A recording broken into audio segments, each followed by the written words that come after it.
Hello and welcome to today's video where I will be teaching you how to use multi-track recordings and record to individual channels inside editing software using OBS. Now for this tutorial I will be working with Adobe Premiere and OBS, but this should work for just about any editing software. So what you're going to do is first make sure you have your inputs and outputs. I'm only using two active inputs and outputs here, which is this one and this audio output capture.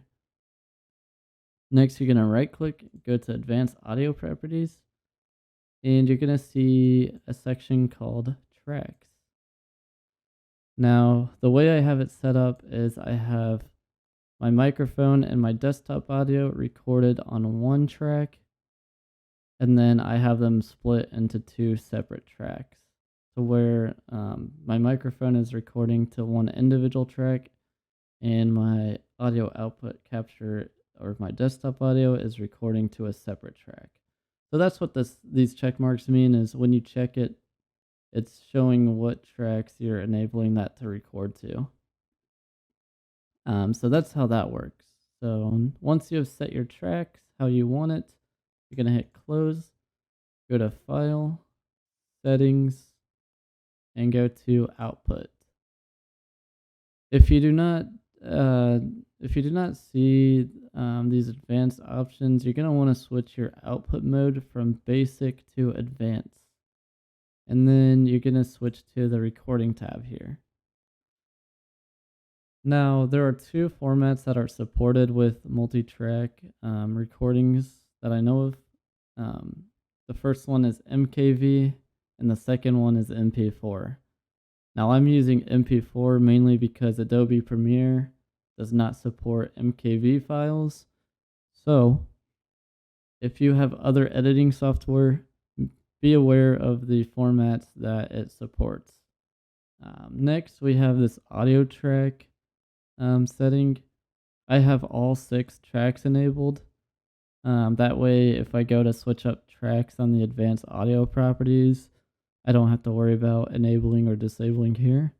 But just to let you know, you can verify that certain channels are active or not active through this.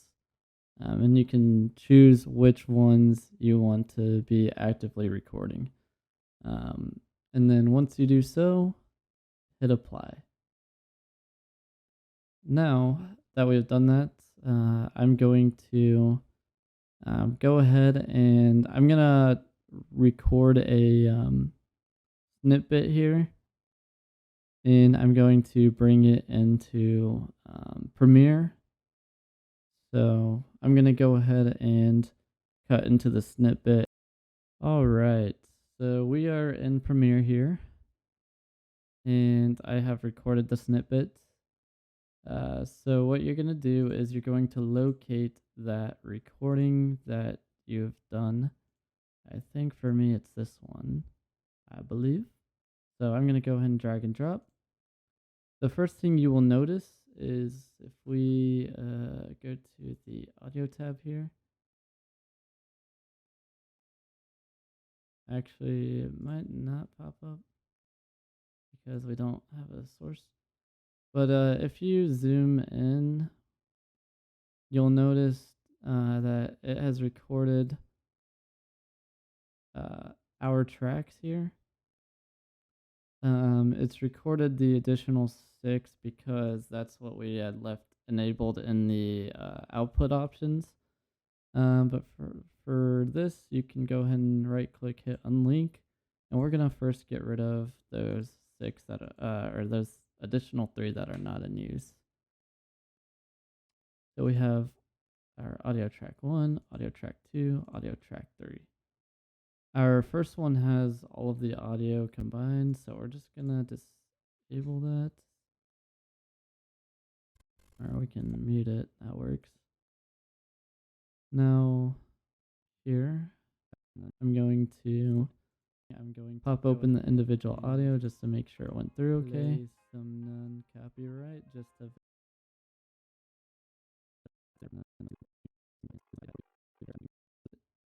sounds like test testing. Yeah, testing. I'm going to go ahead and play some non-copyright. Just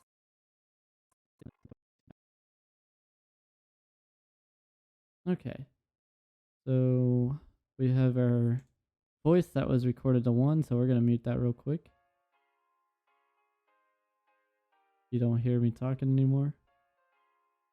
You can faintly hear this. So now that you verified that there's 2 separate recordings, you can go ahead and start editing away. Like you can normalize to make the music louder.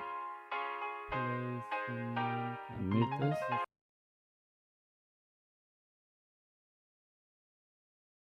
And now you notice that the voice I verified that it's recording to a separate track.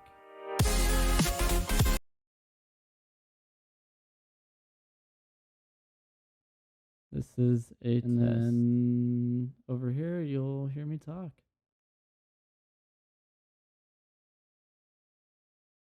And there it is.